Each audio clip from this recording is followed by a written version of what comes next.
결혼 8년 차입니다. 저희는 아이가 없습니다. 서로 처음부터 그렇게 약속했거든요. 우리는 둘이서도 충분히 행복할 수 있어.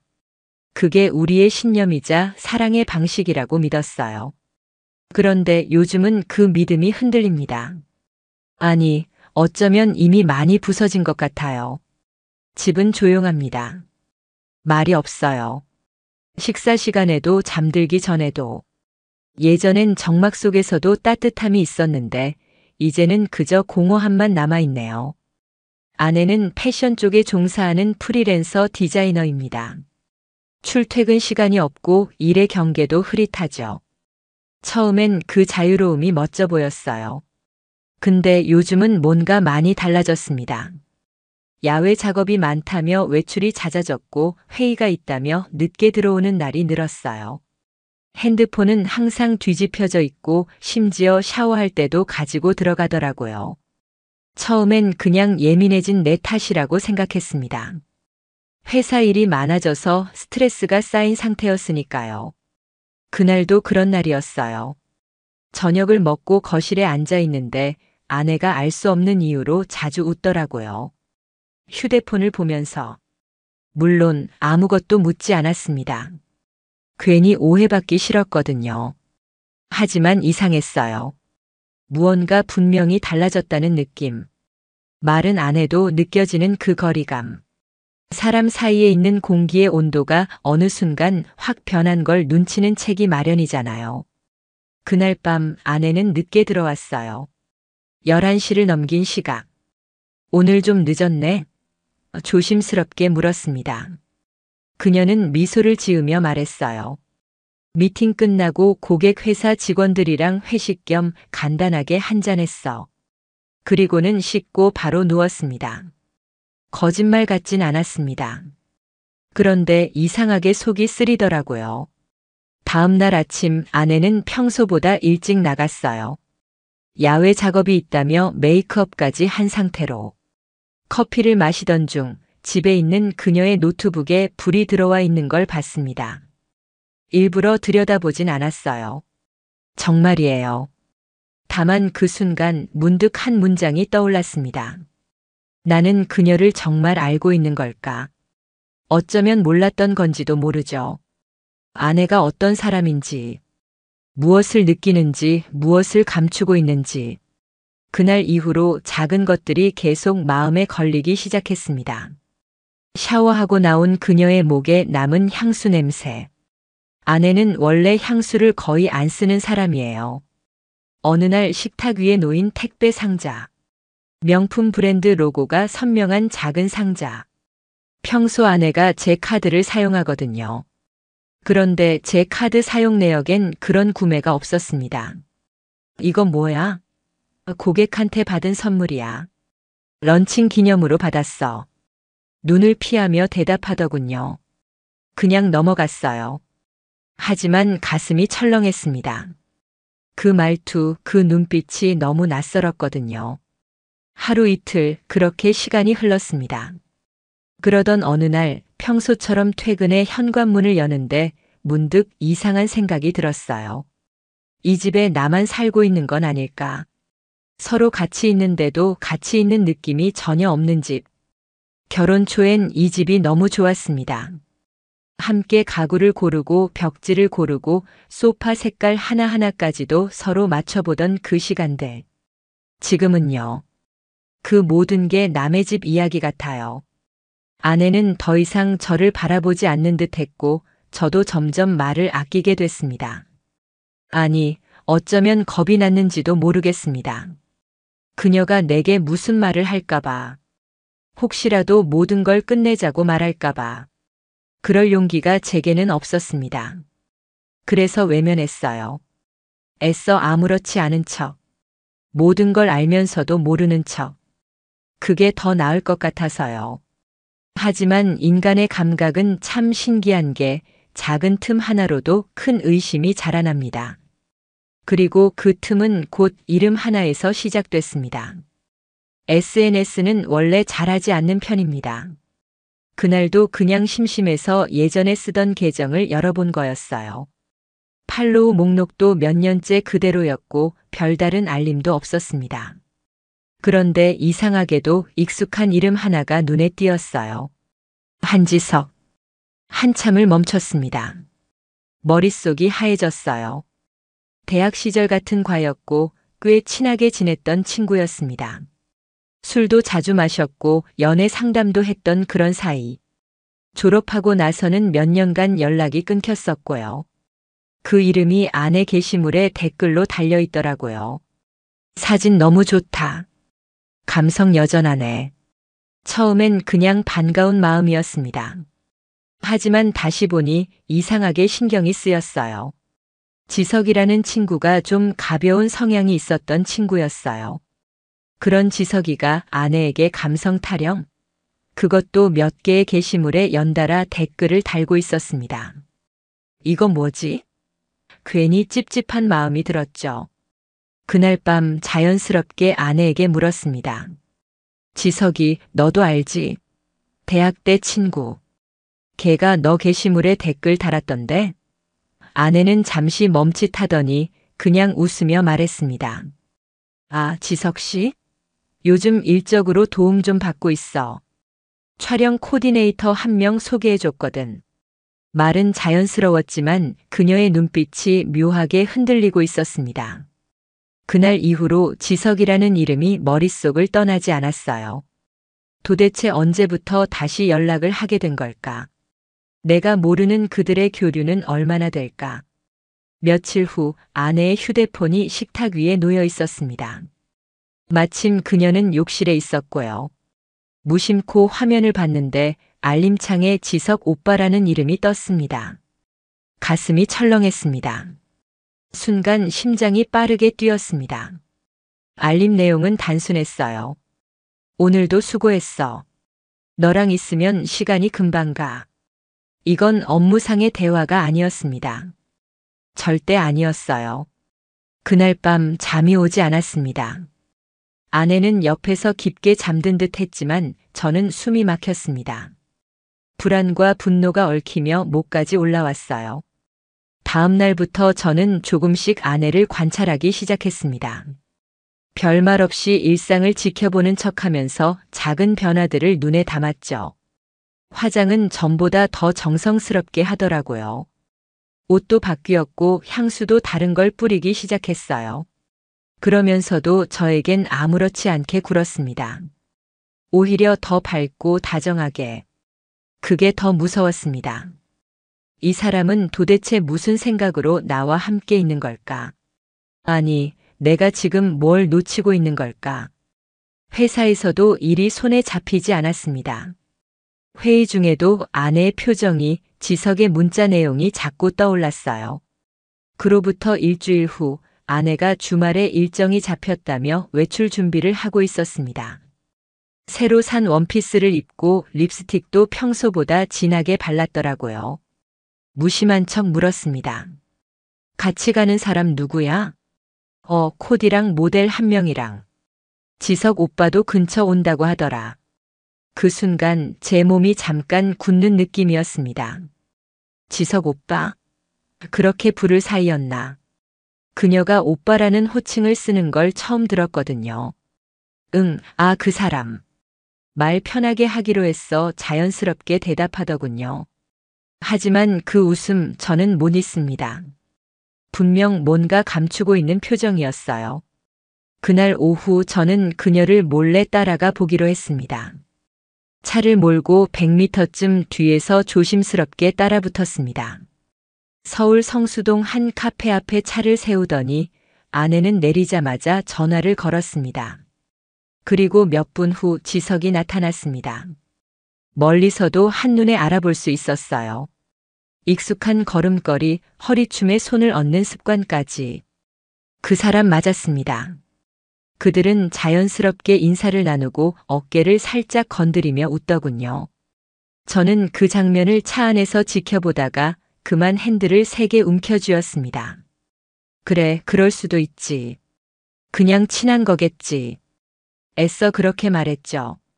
그리고 그날 밤 저는 처음으로 그녀의 노트북 비밀번호를 풀어봤습니다. 그리고 그 안에서 충격적인 것들을 마주하게 됩니다. 비밀번호는 여전히 우리의 결혼 기념일이었습니다. 그 사실이 더 씁쓸하더군요. 겉으론 변한 게 없는 척하면서 속은 이미 전혀 다른 곳을 보고 있었다는 뜻이니까요.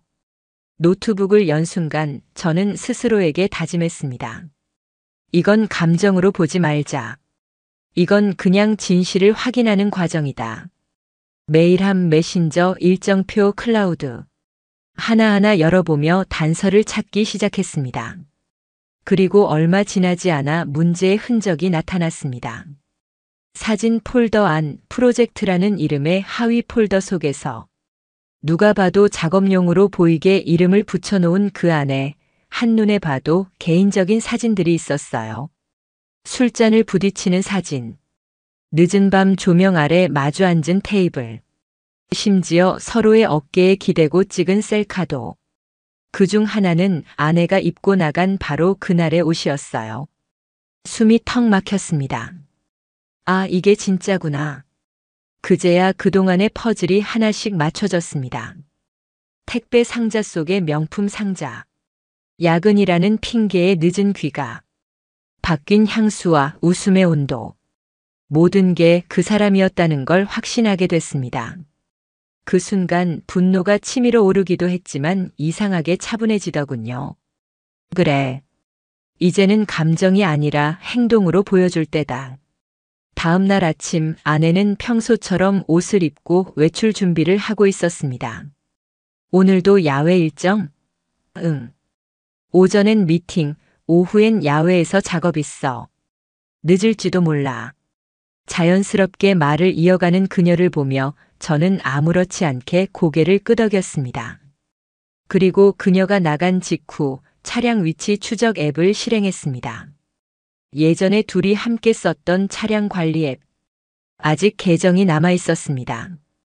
그녀의 차량은 오전 11시 45분 강남 도산공원 근처에 있었습니다.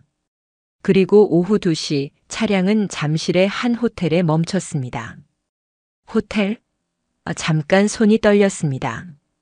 아무렇지 않게 앉아있던 몸이 금세 긴장으로 굳어갔어요. 잠시 후 이름 모를 짜증과 참을 수 없는 궁금증에 결국 차 키를 들고 나섰습니다. 호텔 앞 주차장. 실제로 거기에 그녀의 차가 있었습니다. 그 자리에서 몇 분간 움직이지 못했습니다. 설마 아니겠지. 아무리 그래도 진짜 호텔은 아니겠지. 하지만 직감은 늘 맞습니다. 제 촉은 말하고 있었습니다. 이미 다 끝났다고. 잠시 후 후문 쪽에서 두 사람이 걸어 나왔습니다. 한지석, 그리고 제 아내. 둘은 자연스럽게 걸었고 서로를 바라보며 웃고 있었습니다. 팔짱을 끼진 않았지만 그 거리와 분위기만으로도 충분했습니다. 저는 그들을 멀리서 지켜봤습니다. 다가가진 않았습니다. 지금은 아직 때가 아니었거든요. 그날 밤 아내는 언제나처럼 태연하게 귀가했습니다. 오늘도 바빴지? 응. 좀 힘들었어. 미팅이 길어졌거든. 거짓말.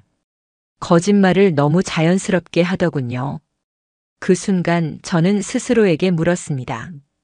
어디까지 알아야 멈출 수 있을까? 지금 멈추면 후회하지 않을까? 더는 바보처럼 살고 싶지 않았습니다.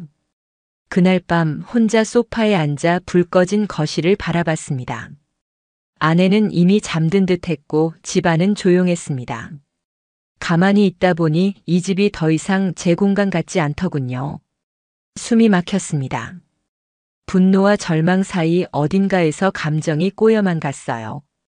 하지만 그 감정에 휘둘릴 수는 없었습니다.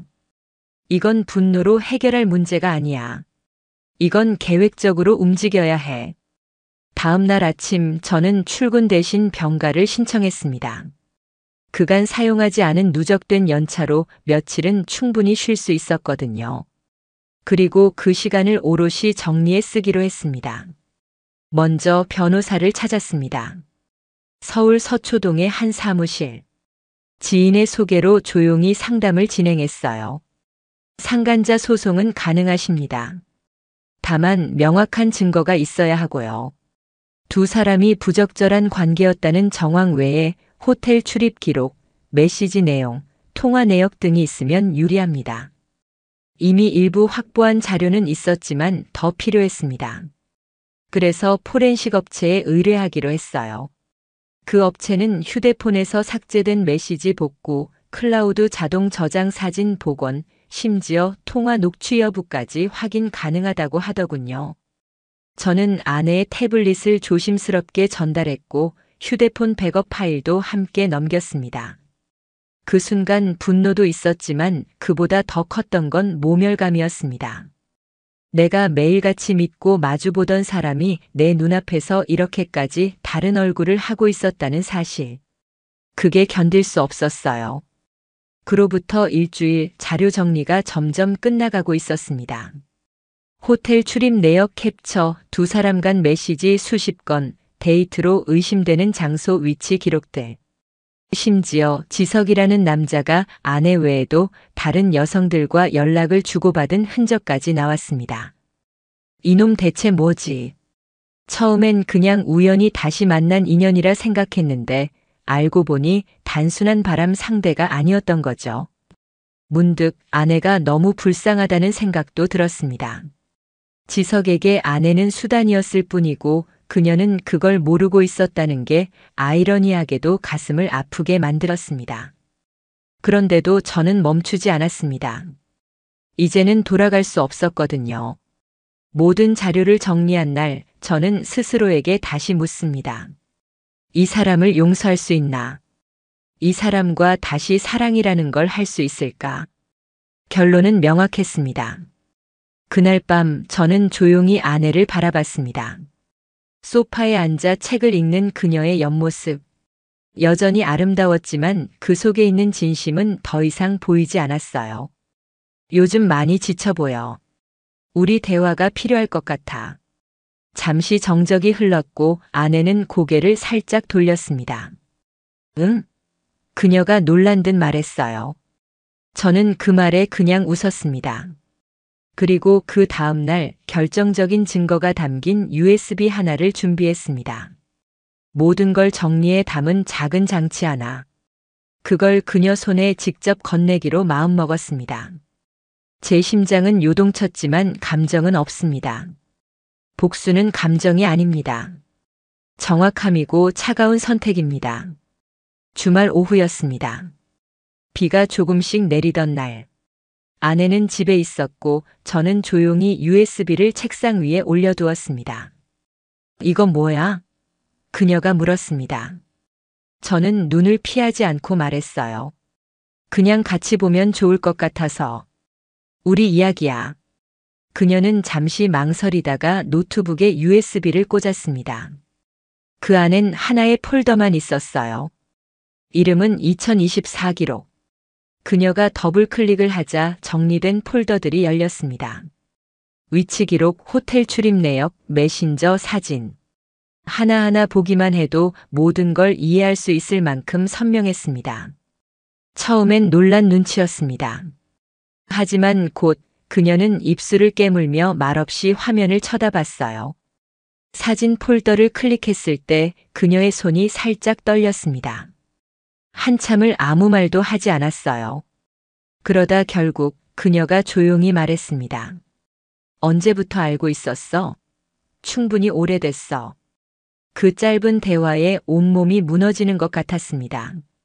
숨이 막혔고 가슴이 찢어지는 듯 했어요. 왜 아무 말도 안 했어? 그녀가 눈물을 머금은 채 물었지만 저는 그냥 말했습니다. 넌 내게 설명하려고 한 적 없잖아. 언제든 말할 기회 있었는데 그걸 선택한 건 너였어. 그녀는 고개를 숙였습니다.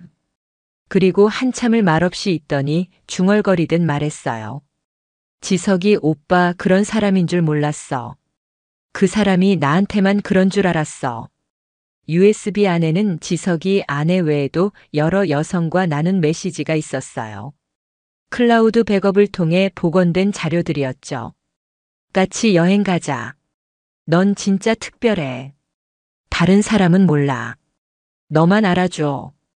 메시지 창의 상대 이름이 바뀔 뿐 내용은 거의 비슷했습니다. 말 그대로 복사한 듯한 감정의 언어들. 그걸 보며 저는 차라리 허탈했습니다. 배신감보다 더 큰 건 그녀가 그 말들에 진심으로 웃고 있었다는 사실이었습니다. 난 그냥 위로가 필요했던 것 같아. 그녀는 그렇게 말했습니다. 하지만 그 순간 모든 게 멀게 느껴졌습니다. 위로라는 단어가 이토록 이기적일 수 있다는 걸 처음 알았어요. 나는 늘 그녀 옆에 있었고 함께 밥을 먹고 대화하진 않아도 같은 공간을 지켜왔는데 그녀가 필요로 했던 위로는 낯선 남자의 말 몇 마디였던 겁니다. 그 사실이 너무 모욕적으로 느껴졌습니다. 그날 밤 우리는 각자 다른 방에서 잤습니다. 아내는 한마디도 하지 않았고 저도 아무 말 하지 않았습니다. 다음 날 아침 아내가 조심스럽게 물었습니다. 이혼할 거야? 저는 고개를 끄덕였습니다. 응. 그 대답 이후 그녀는 더 이상 묻지 않았습니다. 다만 어깨가 축 처진 채로 주방에 앉아 있었어요. 한참을 멍하게 앉아 있다가 그녀가 조용히 말했습니다. 미안해. 저는 그 말에 아무런 감정도 느끼지 않았습니다. 너무 늦었고 이미 무너진 신뢰는 되돌릴 수 없었으니까요. 그녀가 울었는지도 모르겠습니다. 그날 하루 저는 어떤 감정도 느끼지 않으려 애썼거든요. 이건 감정의 문제가 아니니까요. 그저 끝을 정리하는 일일 뿐. USB를 건넨 다음 날부터 저는 더 이상 아내와 눈을 마주치지 않았습니다. 그녀 역시 아무 말 없이 조용히 움직였습니다. 서로가 이미 끝이라는 걸 알고 있었거든요. 하지만 한 사람, 아직 아무런 대가도 치르지 않은 이가 있었습니다. 한지석. 그놈은 내 삶을 조용히 무너뜨린 존재였고 그런 주제에 책임감이라는 단어조차 몰랐습니다. 그를 직접 만나진 않았습니다. 그럴 필요도 없었고 내가 원하는 방식은 정면 충돌이 아니었으니까요. 제가 선택한 방법은 그의 일터를 통해 움직이는 것이었습니다. 지석은 중견 광고 대행사의 콘텐츠 팀장으로 일하고 있었습니다. 프리랜서와의 외부 협업이 잦은 만큼 이미 업계에선 나름 평판도 있고 영향력도 있었죠. 저는 준비해둔 자료들을 모았습니다. 그와 아내의 개인적 관계가 직업적으로 얽혀 있었다는 정황, 회사 자산을 개인 만남에 활용한 흔적, 심지어 다른 프리랜서 여성들과 나눈 부적절한 메시지까지. 이 모든 자료를 정리해 지석의 회사 대표 앞으로 익명 민원을 접수했습니다. 법률 상담을 거친 표현만 골라 단 하나의 문장도 허위로 보이지 않도록 했습니다. 민원이 접수된 지 며칠 후 지석의 이름이 회사 홈페이지 인사공지에서 사라졌습니다. 직접적으로 해고된 건 아니지만 콘텐츠 팀의 대외 협업 담당에서 배제됐다는 소문이 돌기 시작했죠. 지석은 그 후로도 몇 번 아내에게 연락을 시도했습니다. 하지만 아내는 그 전화에 받지 않았어요.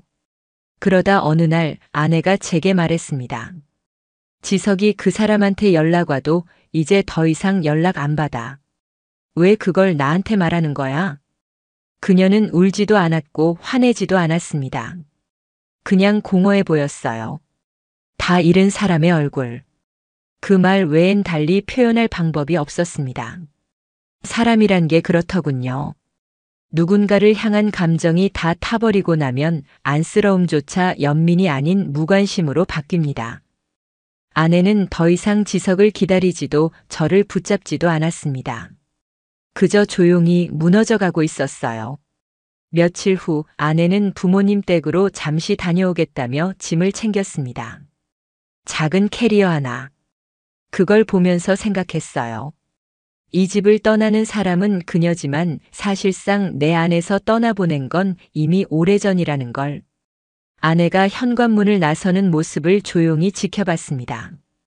그리고 그 문이 닫힌 순간 이상하게도 안도감이 밀려왔어요. 사람이 이렇게까지 변할 수 있다는 걸 직접 경험하기 전까진 믿지 않았습니다. 하지만 결국 사람은 변했고 관계도 무너졌습니다. 단지 시간의 문제였을 뿐. 집안이 조용했습니다. 아내가 떠나고 나서 이곳은 더 이상 우리의 공간이 아니었죠. 소파, 식탁, 침대. 모든 가구는 그대로인데 공간의 온도가 완전히 달라졌습니다. 차갑고 비어있고 이상하게 낯설었습니다. 며칠을 그렇게 멍하니 보냈습니다. 감정이 들끓는 것도 아니고 분노가 타오르는 것도 아닌 그냥 아무 생각이 들지 않더군요. 그러다 문득 이제 마무리할 때가 됐다는 생각이 들었습니다. 그래서 변호사에게 전화를 걸었습니다. 이혼 진행해 주세요. 상대 측에도 통보해 주세요. 그 말이 내 입에서 나오는 순간 참 이상한 기분이었습니다. 슬프지도 시원하지도 않았어요.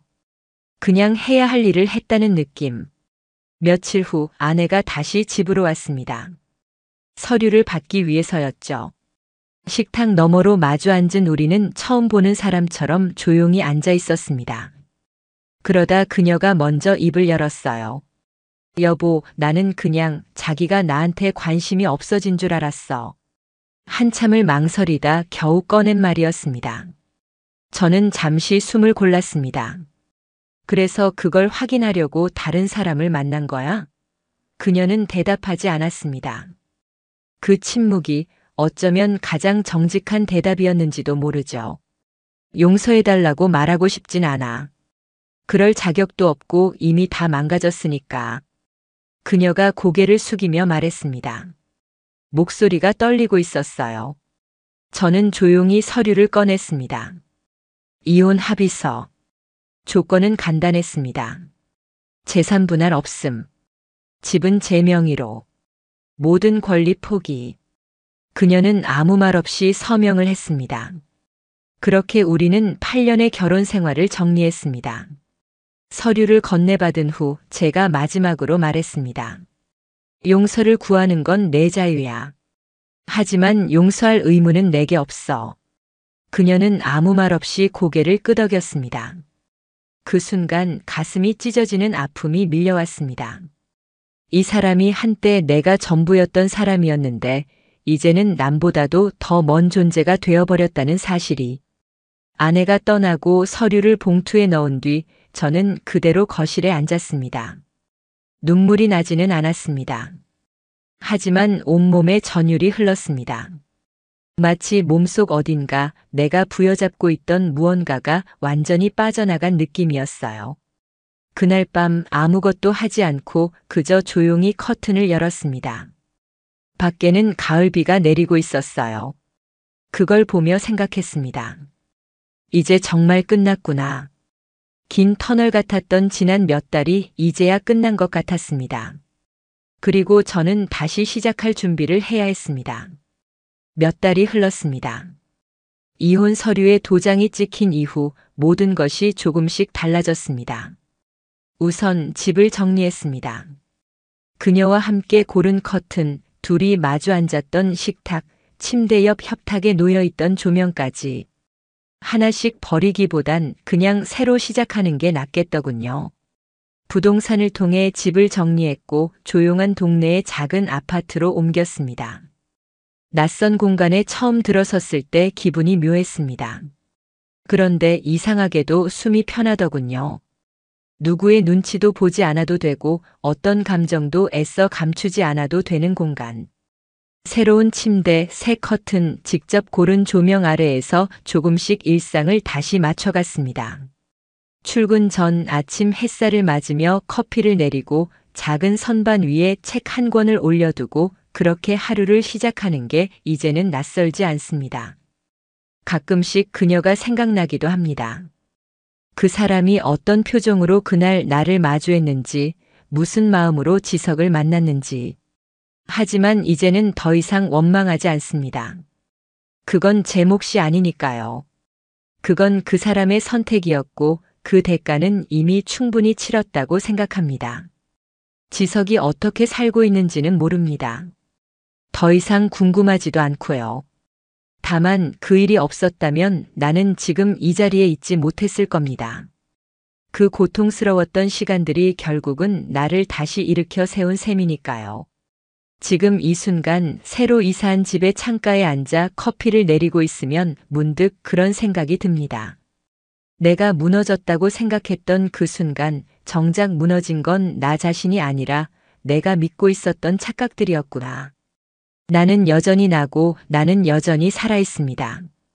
그리고 무엇보다 나는 이제 나를 다시 지킬 수 있는 사람이 되었다는 것. 그게 이 이야기의 마지막이자 내 인생의 새로운 시작입니다.